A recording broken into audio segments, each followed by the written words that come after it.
Hello, and welcome to School Health Presents Talkin Tech with Dr. Ray. In this episode, we're going to talk about fiber optic lighting.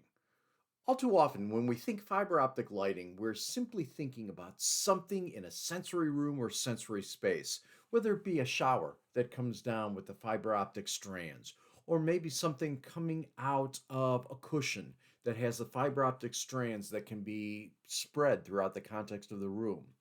One of the things we need to understand is those fiber optics are more than just sensory pieces.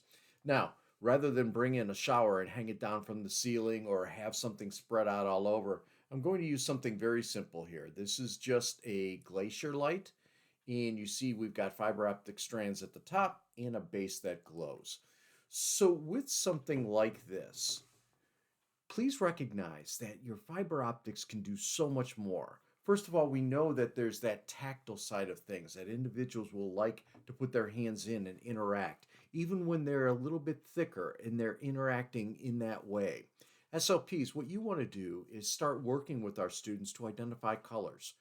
Why? Well, within the context of any room that might have these fiber optics, you're doing two things. You can be alternating between, again, that sensory feedback that a student needs, yet identification, where they could look at something like this right now, and as it's changing colors, it's moving to a greenish color right now.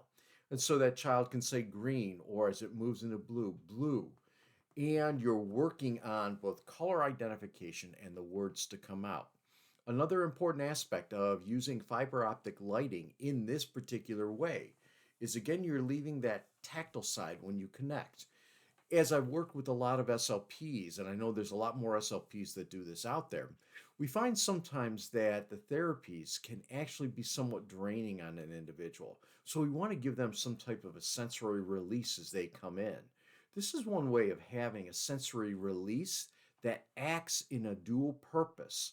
Plus, what we begin to do is have those students feel comfortable about, again, interacting with something like this because they are identifying the color. Because maybe you're playing some other game with them, like guess what the next color is going to be. Or even if it's something as simple as holding it in their hands and doing a counting, one, two, something like that. What we're doing is we're engaging them in multiple ways. Plus, aside from that, we're engaging them in a differentiated way, getting them to think about some of these objects and make sure that they're not used as simply as they think or they get buttonholed into the minds of the students. So we want to make sure that whatever therapy we're doing, we're actually creating a comfortable environment for the students. And something like this glacier lamp, which is under $22, can actually work for that student's benefit, but also then be used with other students just as a great way to decompress. As always, I thank you for joining us on here, and I look forward to seeing you somewhere down the road.